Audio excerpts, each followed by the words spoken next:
Cared for my ex-husband's sick mom like she was my own mother, but then my ex cheated and lied to her about me stealing money while draining her savings, resulting in me being disowned. I, 27, am a recently divorced mother of 2. My ex-husband Dylan, 27, and I were married for 5 years until we divorced last year. I've been through tons of stuff these past few months, dealing with the kids and the divorce in addition to the situation with my ex-Mill.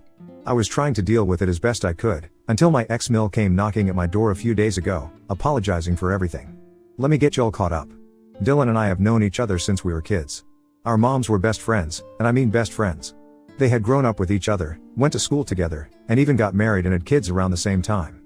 It was one of those rare friendships that come once in a lifetime. They were each other's ride or die, as we say these days. So, it was obvious that Dylan and I also got super close. Our moms would take us on playdates with each other, they'd take turns dropping us at school and picking us up from practice. While growing up, it was as if we had 2 mothers who loved and took care of us equally. Throughout our childhood, Dylan and I were always coupled together. It was as if people almost knew that we'd end up together, not to mention, our moms joked about it all the time. They used to say that Dylan and I getting together would finally make them related in some way. I honestly hated when they would poke fun at us, mainly because I had a massive crush on Dylan and would get embarrassed every time they teased us. Especially when it was clear that 8-year-old him had other priorities like basketball and cars and wasn't in the least bit interested in me. 8-year-old me would have never believed that our parents were right and that one day we would actually end up together. Little 8-year-old me would probably have also had a stroke if she found out how our relationship ultimately turned out. My ex-Mill, let's call her Glenda, 63, was like my second mother. My mom worked a lot and came home late in the evenings, so I'd spend most of my time after school at Glenda's house. She had always wanted a daughter but only had Dylan, so she would always call me the daughter she never had. I truly loved her as a mother. She would buy me my favorite treats, and every Christmas, I was sure that she would knit me a new cardigan. That's just how she was. Things were just great until my mom got diagnosed with cancer when I was 14.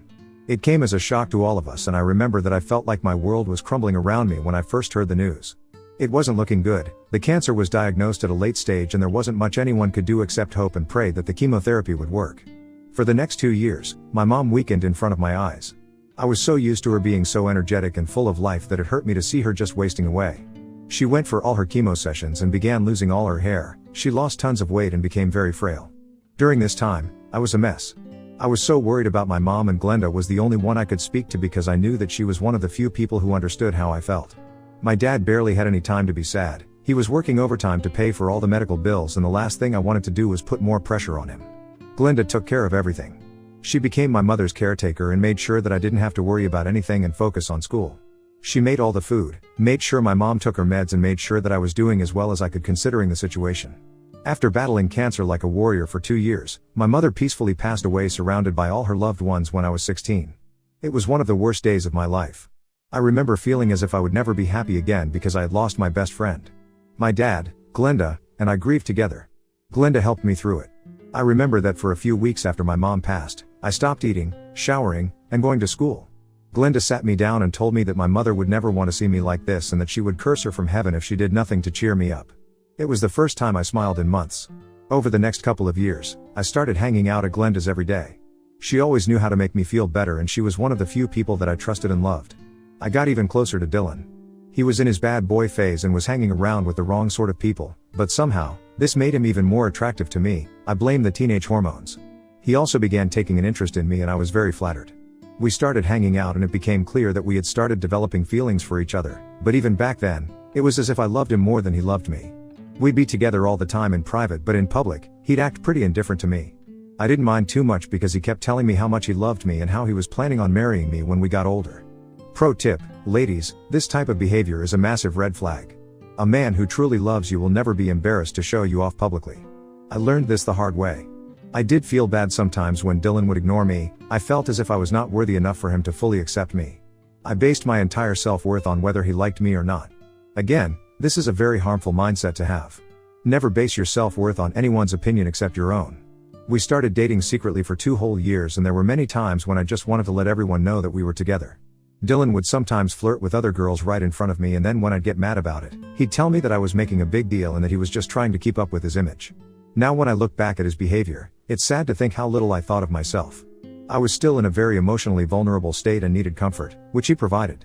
I disregarded all his red flags and let him walk all over me just because I didn't want to let him go for the times he did make me feel good.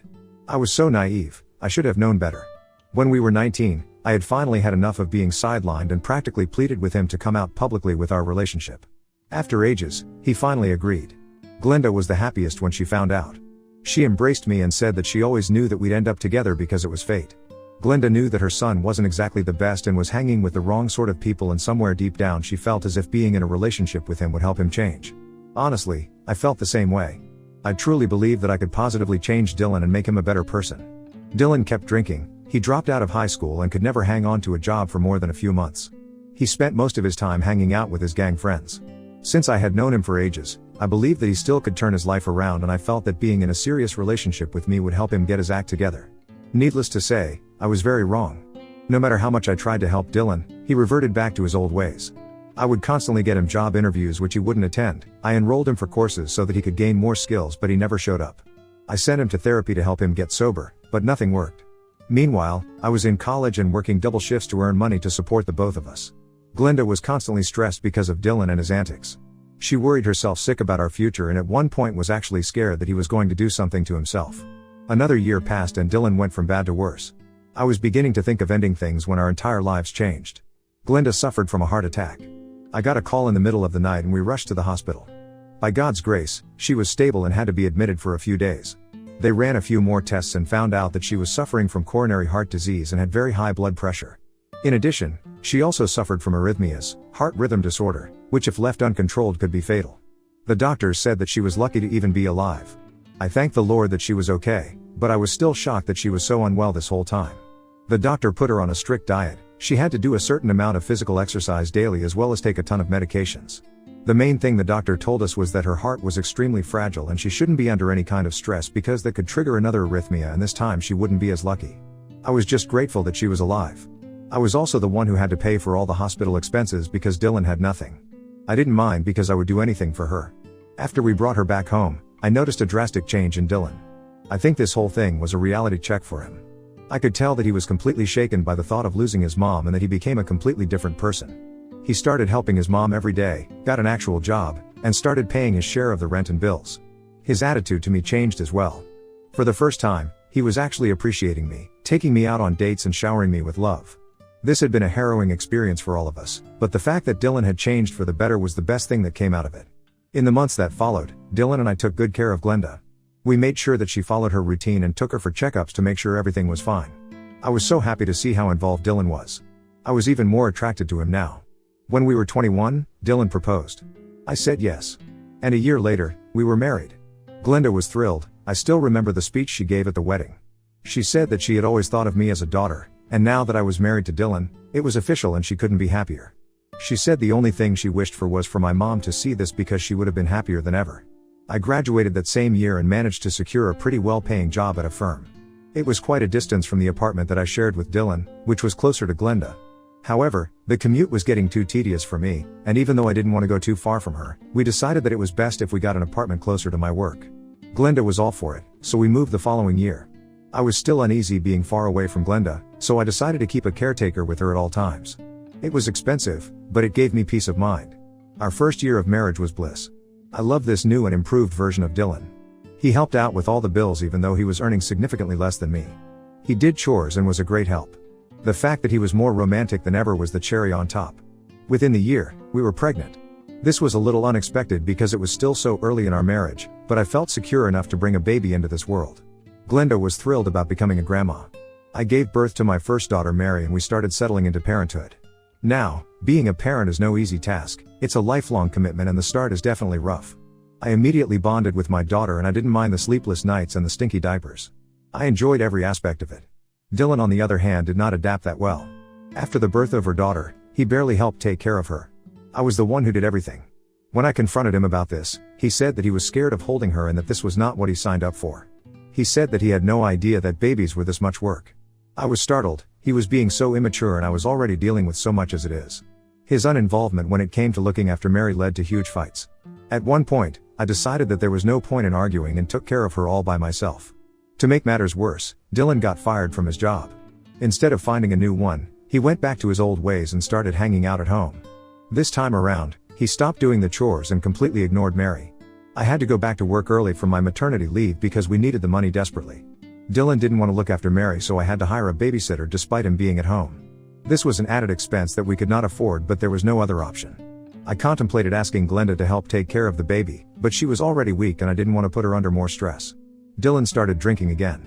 He'd come back home absolutely sloshed and incoherent. Once again, I tried sending him to AA meetings, therapy, everything, but nothing seemed to work. He wasn't getting a job and my patience was running thin. The biggest blow came when I found out that I was pregnant again. We didn't plan this and there was no way we could afford another baby. I was the only one who was working and we were barely scraping by. Mind you, I was paying for the babysitter, Glenda's caretaker, and Dylan's therapy in addition to the bills and rent. I was burning myself out while Dylan made absolutely no effort to change. There were huge cracks in our marriage now and I was regretting marrying him. There were many times when I contemplated telling Glenda everything. She had always given me the best advice. I knew the doctor said that she shouldn't be under stress and these matters would stress her beyond anything, so I kept my mouth shut. Whenever she called, I acted as if everything was fine. Even Dylan had the sense not to stress her out, so even he behaved in the same way. However, he was immature and not ready to take on the responsibility that came along with marriage and fatherhood. With another baby on the way, Dylan had worsened. He said that this was all a huge mistake and told me to get rid of the baby. I was appalled even to hear him suggest that. Yes, it was going to be difficult raising 2 kids, but things would be way easier if he took some initiative and got a job. We kept arguing all the time. He'd not come back home on most days and the whole atmosphere at home was terrible and it was beginning to affect Mary. I reached my breaking point when I caught him having an affair with our babysitter. I was not surprised, neither was I hurt. I didn't love him anymore and neither did he. I knew the only reason he was even with me was because I put a roof over his head and paid all his bills. He needed me, I didn't need him. In fact, my life would be easier without him mooching off of me. He didn't seem in the least bit guilty that he was cheating on me. Honestly, he was a pathetic excuse of a man and I wish that I had left him ages ago. He was disgusting in all aspects. I decided to separate from him. He protested saying that he needed me when all he needed was my money, but this time, I had had enough. I had no more feelings for him, all he was to me was my life's biggest regret. After a while, he gave up the act and told me that the only reason he married me was because I was a safe option that his mother approved of. He married me so that his mom would get off his back once and for all. I suppose he was trying to hurt me, but honestly, I didn't care. I was so fed up with him that I was relieved when he left with the babysitter. After giving birth to my younger daughter, we began the divorce proceedings. Dylan didn't want custody of the 2 kids, which was good because he wasn't capable of looking after them either way. He got a rude surprise when he came to know that he would still have to pay child support for both of them. Honestly, I could manage just fine without him, but I would be a fool to say no to extra money. The divorce was finalized and we began living separately. In other news, Glenda had no idea. Her condition was getting worse despite all the precautions we took, and she had just recently had an angioplasty and was recovering. Dylan and I decided to not tell her about the divorce until we were sure she could handle it. Away from Dylan, my life was much easier. I was able to get a babysitter for both kids, and after my maternity leave, I went straight to work to earn more cash. I began to realize that Dylan was just added weight that was just dragging me down. Without him, I was able to save not only my money but my mental sanity as well. My kids and I were thriving. Meanwhile, I heard that Dylan still didn't have a job and was on the verge of breaking up with his girlfriend. He barely was able to keep up with the child support payments, but he wasn't my problem anymore. I somehow managed to convince Glenda that everything was fine because she still wasn't doing that good and she bought it. A few months later, I got a call from the bank saying that there had been an increase in the frequency of withdrawals from Glenda's account. I usually added a certain amount of money to her account every month and she barely made any withdrawals, let alone multiple times a week for months. She had her entire life savings in there and I knew that she would have told me if there was an unexpected expense. I visited the bank and they told me that the money had been withdrawn and deposited to none other than Dylan's account. I was furious. This pathetic man was stealing from his own mother. Glenda had no idea that her money was being debited. I requested the bank to block Glenda's account and prevent any more withdrawals unless she herself did it, and stormed straight to his house. When I confronted him, he said that I should mind my own business because it was his mother's money and he could do whatever he wanted with it. I told him that I was the one who was depositing money into her account and he had no right to use her money, especially without her knowledge. He began getting aggressive and calling me all sorts of names. I told him that I blocked the account and there was no way he would be able to access it anymore. I told him to get a job and spend his own money on his GF instead of mooching off his sick mother. Barely a week later, I got the worst phone call of my life. It was from Glenda. I had never heard her sound so sad before. Let me sum it up quickly. Dylan was furious at me for blocking him from his Glenda's account. He went against his promise of not involving her in our matters and played the victim card. He met Glenda and filled her head with all sorts of lies. He told her that I forced him to have kids and used up all his savings. He also that I was the one who constantly cheated on him and abused him. When he couldn't take it anymore and suggested separating, I threatened him by saying that I would give Glenda a heart attack by making up all sorts of lies about him and finishing her once and for all. Out of fear for his mother's life, Dylan decided to continue staying in this loveless marriage. I couldn't believe that he had stopped to this level. He reversed the cards and victimized himself. On top of that, he told Glenda that I was the one who had been stealing out of her account every month and even called the bank to confirm the withdrawals. Oh, also, I had stolen away his kids even after he begged me to share custody with him. Yeah, he is the ultimate scumbag. He went and told Glenda all these lies and she believed him. She called me up to say that she had no idea that I was such a vile human and that she was ashamed that she ever thought of me as a daughter. What hurt the most was when she said that my mother would have been so disappointed in me if she were alive. She also said that I was such a pathetic wife. There was no wonder why Dylan decided to have an affair and leave me. She said that she supported it and I deserved it. Lastly, she said that she didn't want to see my face ever again and hung up.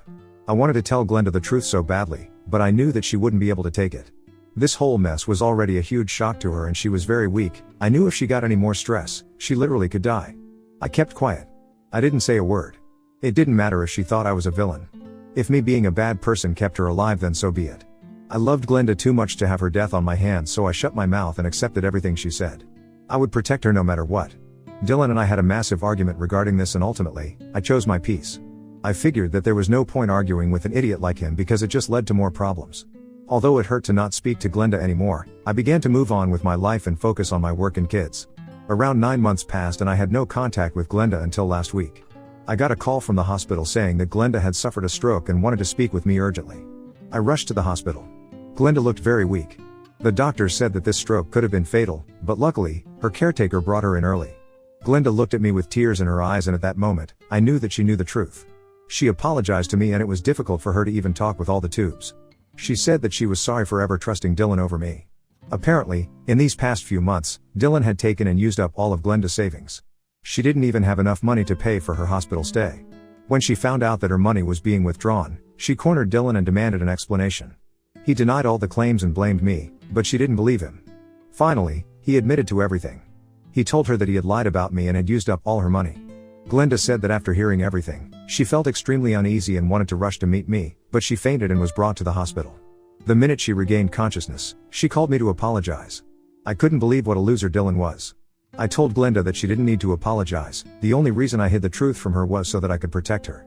She said she wasn't worthy of my kindness and that she should have realized that Dylan was the problem in our marriage all along. I promised her that she didn't need to worry about anything and that I'd stick by her no matter what. She is currently still in the ICU. She is doing better, but we don't know what the future holds. Dylan is too ashamed to even show his face. I visit her every day and am barely able to pay the bills. Am I being stupid by doing this? Should I just take her home and let her spend her last days in peace? Also, how do I tackle Dylan? I am so stressed and just need a break. Update 1. Hi. Wow, so many of you are calling me all sorts of names on here. Yes, I was stupid for not leaving Dylan earlier. Don't you think I know that? Y'all are being so unnecessarily rude over the wrong things. Dylan literally caused his mother to have a stroke and y'all are just brushing over that and blaming me for random things. Please stop. I have way too much on my plate already. I have also got a bunch of supportive comments. Thank you so much, you have no idea what it means to me. Moving on to the update, it's been almost a month since my last post. Glenda is still hanging on, but it looks like her heart is about to give out. Her blood pressure is still high and she is being constantly monitored. Dylan finally came to his senses and apologized for everything. Not that it would make much of a difference, he's already ruined all our lives. I can't bear to even look at him. I made it very clear to him that if he didn't give back all the money that he had taken from Glenda's account, I would contact the police and then he would be in even more trouble. Dylan already has a bunch of felonies, so I know that the last thing he wants is having the police involved. He promised to help pay the medical bills and so far, has been contributing to everything, which is the least he can do. Glenda refuses to see him. She says that even the thought of him gives her hypertension. Glenda is going through so much, but is still putting on a brave front. I was able to bring the kids to see her yesterday and even though it was for a little while, she completely brightened up. The doctors are trying their best, but it doesn't loom promising. We're still hoping and praying and I would appreciate it if you could too. Update 2. Hello everyone. Thank you so much for all your well wishes and prayers. Glenda is improving quite a bit and is finally out of the ICU, which is great for all of us. The doctors say that she is stable enough to leave the hospital. All our prayers have worked. She is getting discharged next week. She is still very high risk and doesn't have much time, but she is getting stronger and wants to leave the hospital more than ever.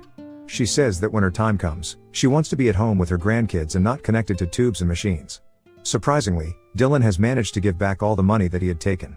I don't know how long this act is going to last this time, because the same thing happened to him last time as well and we all know how that turned out. Anyway, Glenda and him are still not on speaking terms. I don't think she is ever going to forgive him.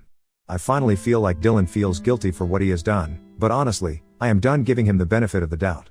He is just facing the consequences of his own actions. Anyway, I'll keep y'all updated. Update 3, hey guys. Sorry, it's been ages since my last update.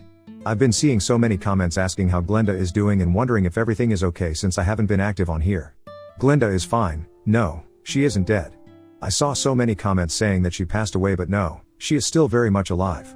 I have also seen many comments asking me to start a GoFundMe for donations for her treatment. While I do support the sentiment, I will not be taking any donations for Glenda. Thankfully I have enough to manage all her bills.